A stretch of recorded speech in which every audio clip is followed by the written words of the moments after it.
primeira igreja presbiteriana em Petrolina. Uma igreja para frequentar, muito mais uma família para pertencer.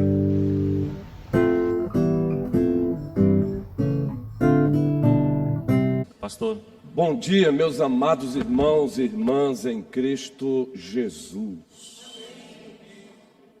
Como é bom nos encontrarmos aqui nesta manhã do dia do Senhor. E nos encontrarmos aqui como igreja do Senhor. Eis aí o diferencial. Aqui estamos como igreja do Senhor. Abramos a Bíblia na carta de Deus aos Filipenses, o capítulo 2, os versículos 12 e 13, para a nossa pastoral desta manhã. E os versículos 12 e 13 se encontram assim. Assim, meus amados, como vocês sempre obedeceram, não só na minha presença, porém muito mais agora na minha ausência, sublinhe aí na Bíblia de vocês, desenvolvam a sua salvação com temor e tremor. Porque Deus é quem efetua em vocês tanto o querer como o realizar, segundo a sua boa vontade. Dando ênfase à última parte do versículo 12, desenvolvam a salvação com temor e tremor. Quem aqui já não ouviu um pastor ou um presbítero ou um diácono falando sobre soteriologia? É a palavra técnica que nós usamos para a doutrina da salvação. A doutrina da salvação. E o apóstolo Paulo, no versículo 12, que é a temática central do capítulo 2, é a ideia central, é claro que existem outras ideias subordinadas a essa ideia. Dentre outras verdades, ele destaca um aspecto da doutrina da salvação aí. Convocando a igreja, convocando os cristãos a desenvolverem a sua salvação com temor e tremor. Então, quando nós estudamos a doutrina da salvação, soteriologia, nós a dividimos em dois aspectos. Soteriologia, ou a doutrina da salvação objetiva, aquilo que Deus fez fora de nós, para nós. Exemplo, estudamos os decretos de Deus. Isso é soteriologia objetiva, é a doutrina da salvação objetiva. Exemplo, dentro dos decretos de Deus estudamos a predestinação, eleição e preterição. Isso é soteriologia objetiva, aquilo que Deus fez fora de nós, para nós. Não vamos aqui nos estender. Depois da soteriologia, por exemplo, soteriologia objetiva, a pessoa e a obra de Cristo. Tudo que ele fez, obediência passiva, obediência ativa, resume muito bem a obra de Cristo. Isso é soteriologia objetiva, doutrina da salvação objetiva. Aí, em seguida, quando lecionamos essa disciplina, falamos sobre a soteriologia subjetiva. É uma linguagem que alguns teólogos usam. Enquanto que a soteriologia objetiva, ou a doutrina da salvação objetiva, ela se prende, ela se atém muito especialmente à redenção consumada, à pessoa e obra de Cristo, a soteriologia subjetiva, a doutrina da salvação subjetiva, ela se atém à pessoa e à obra do Espírito Santo. E alguns assuntos são estudados na doutrina da salvação subjetiva. Por exemplo, a ordem da salvação, regeneração, conversão. Conversão é igual a fé e arrependimento. Justificação, adoção, santificação e glorificação. É a ordo salutis no latim, a ordem da salvação. Essa é a soteriologia subjetiva. Pois bem, o apóstolo Paulo nesse texto ele faz menção a um aspecto dessa ordem da salvação: a santificação. Ele está convocando a igreja logo nos primeiros versículos do capítulo 2, convocando os cristãos a pensarem todos a mesma coisa, a ter o mesmo pensamento, a ter o mesmo foco. Ele está convocando a igreja, os cristãos, a terem o pensamento de Cristo, a mente de Cristo. Convocando a igreja à humildade, ao amor fraternal. E depois que ele convoca a igreja à humildade, ao amor fraternal, à unidade, implicitamente envolve também a humildade, aí ele nos apresenta um modelo para isso, uma referência. Quem é a referência para isso? Cristo Jesus.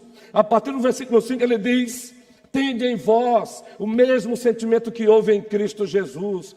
Pois, aí ele nos dá uma aula de cristologia, a pessoa e a obra de Cristo, nos apresentando assim Cristo como modelo. Olhe para ele, porque ele é modelo de humildade. Olhe para ele, pois ele é modelo de amor. Olhe para ele, igreja, olhe para Jesus Cristo. É isso que o apóstolo Paulo faz. E depois que ele apresenta Cristo como nosso referencial de maturidade cristã, a estatura do varão perfeito, é a linguagem do capítulo 4 da carta aos Efésios, aí chega a esse ponto e diz assim: assim, pois, amados meus, como sempre obedeceste, não só na minha presença, porém muito mais agora na minha ausência, aí está o aspecto, um dos aspectos da salvação, da soteriologia subjetiva, da doutrina da salvação subjetiva, que é fruto da obra do Espírito Santo, a santificação. E a santificação, ela requer muito a responsabilidade do cristão. Por isso Paulo diz: desenvolvei a vossa salvação. E eu quero perguntar a você que é membro desta igreja: em que nível você se encontra nesse desenvolvimento da salvação? É responsabilidade nossa, é responsabilidade individual. Não espere que a vossa liderança exerça a fé por você. Não espere que a vossa liderança desenvolva a salvação, que é você quem deve desenvolver. Desenvolvei a vossa salvação, ou seja, prossigam santificando-se.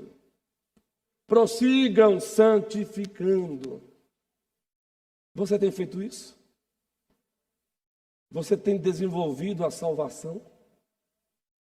Você tem cooperado com a santificação progressiva? Existe um termo técnico que nós reformados usamos para isso. Na justificação, o termo técnico a justificação, ela é monergística. O que é isso, pastor? Que palavra complicada, monergística. A justificação ou a regeneração também pode incluir aí, é obra exclusiva de Deus, não tem participação do homem. Ela é monergística. Mas quando o assunto é a santificação, ela é uma obra sinérgica, é sinergística. Deus requer a cooperação do homem. Deus cobra a parte do homem. Por isso que Paulo diz aí: desenvolvei a vossa salvação. Aí, alguns que pensam que conhecem Bíblia, conhecem teologia, encontram um pastor falando mais ou menos assim, aí lá fora quer pegar ele. Como assim, pastor? Fomos salvos, passado. Estamos sendo salvos, presente. E seremos salvos, futuro. Uma vez usei essa expressão e lá fora alguém chegou e colocou o dedo e disse: isso é heresia. Como é triste alguém pensar que sabe sem saber e a partir daí querer corrigir o outro, não é, gente? Olha, eu encontro tanta gente assim, e eu já falei que para alguns eu prefiro ficar calado. O cara botou o dedo na minha cara assim e disse: que heresia. Fomos salvos, justificação. Ela nem aumenta nem diminui. Estamos sendo salvos, santificação. E seremos salvos, glorificação. Por isso temos aquele texto maravilhoso em Romanos, quando Paulo diz: todas as coisas cooperam para o bem daqueles que amam a Deus, daqueles que foram chamados segundo o seu propósito. Aos que de antemão conheceu, também os predestinou para serem conformes à imagem do seu Filho. E aos que predestinou, a esses também chamou. E aos que chamou, a esses também justificou. E aos que glorificou, a esses também glorificou. Então eu quero encerrar a pastoral dizendo: como anda o desenvolvimento da tua salvação? Como anda a tua santificação? Tem crente por aí se esfriando na fé e quer culpar a igreja. Não é culpa tua que passa a semana sem ler a Bíblia. Tem crente se esfriando na fé e quer culpar a igreja. Não é culpa tua que passa a semana sem orar. Tem crente que vai se esfriando na fé e quer culpar a igreja. Não é culpa tua que muitas vezes não congrega como deveria congregar. Ei!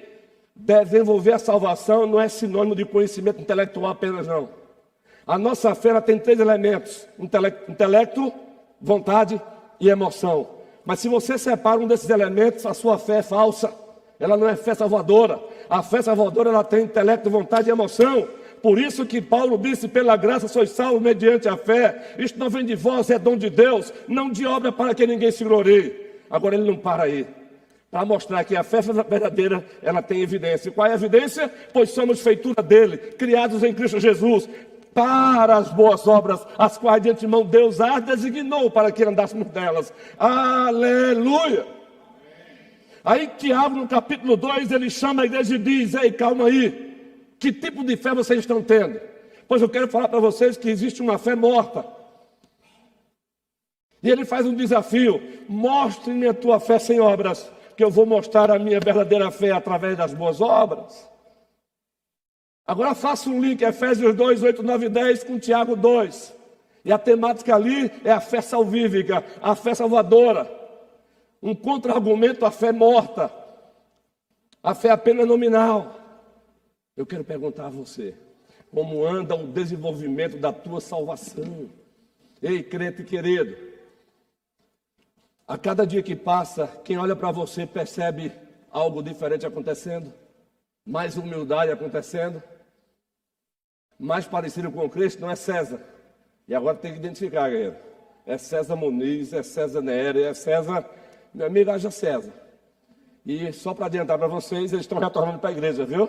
Já fomos comunicados pelo pastor Darlan e agora já reforçou novamente ao chegar. Sejam bem-vindos de volta a casa. De volta a casa. Vamos logo resolver a questão jurisdicional, que é fácil demais. O conselho vai se reunir. Deus seja louvado.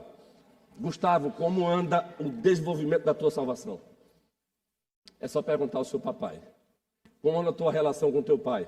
Com o teu avô que é pastor? Com a tua avó? Com os teus colegas? Débora. Eu estava agora catando aqui. Débora, Rebeca. Raquel está em casa com Meire. Como anda o desenvolvimento da tua salvação, Rebeca? Está lendo a Bíblia? Em casa? Não fale agora não. Está praticando? Portanto, meus amados irmãos, em nome de Jesus Cristo, desenvolvamos a nossa salvação. Esse é o aspecto soteriológico e subjetivo da doutrina da salvação. Desenvolvamos.